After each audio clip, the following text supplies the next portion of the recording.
grateful to get this award because my dad actually came up from New Jersey, and him being a Haitian immigrant himself and me being able to represent my homeland, but also in the Commonwealth. I'm not from here originally, but being able to have an influence in the community and represent and be proud of who I am, I think it's really important, especially for kids that want to work in TV, for example. Like seeing that Haitian people can be on the news and represent, I think it's very important. What do you think? There are not a lot of Haitians.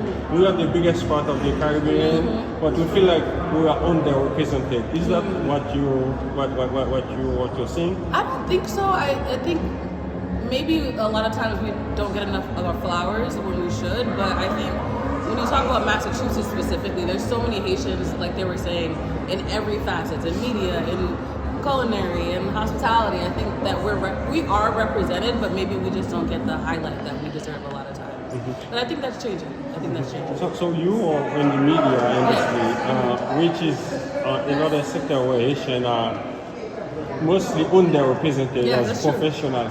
So for you as like Haitian origin, do you think there is a possibility that there might be a better path for Haitian to have a better representation, because whoever controls the media controls the narrative, as you know. I 100% agree.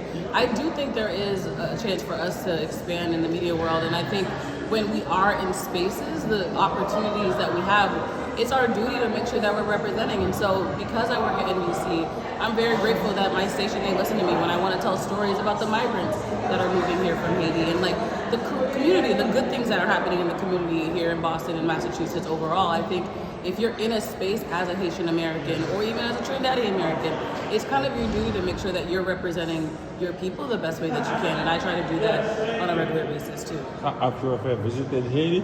I haven't been able to. Every time I've wanted to go, there's usually been some kind of political unrest that, my parents never necessarily felt comfortable with me going, but I will get to Haiti. It's a beautiful land. I know it's so much history, and obviously all my family's there. So what can you tell a little girl watching you right now who think there's no hope, they can never be on TV, and what advice would you give them? I would say if you want to do it, it's possible. My parents, I don't come from the privilege of a lot of people that may have had a dad that works in TV or an uncle that can get them hired. Like, I went to college, which I think was very important. College is definitely a good stepping stone to getting to whatever industry you want to get into. But after that, just being persistent, networking with people, talking to people, and knowing what you bring to the table.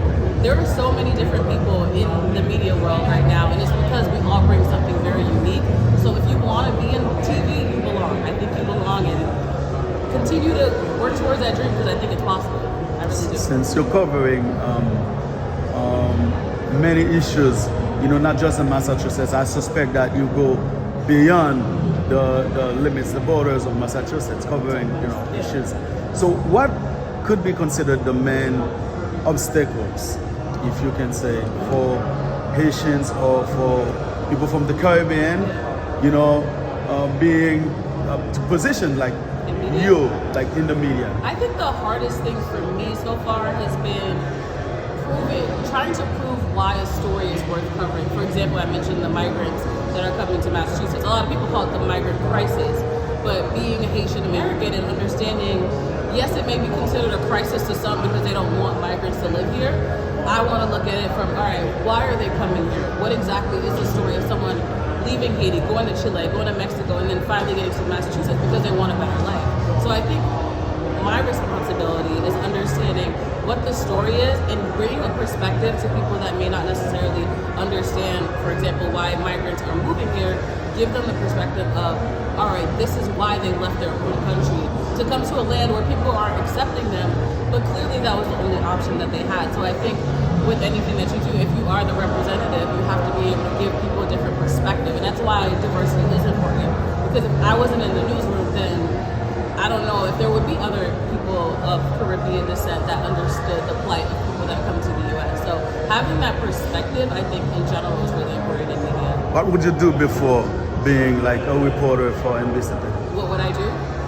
What do you mean? If I was before, what were you doing? I started at NBC. So I started at NBC Sports Boston originally, and then in 2020 during COVID, I moved from the sports side to the news side. So I've been with NBC my whole career. So do you think there is a language barrier for professionals like from Haiti who came here?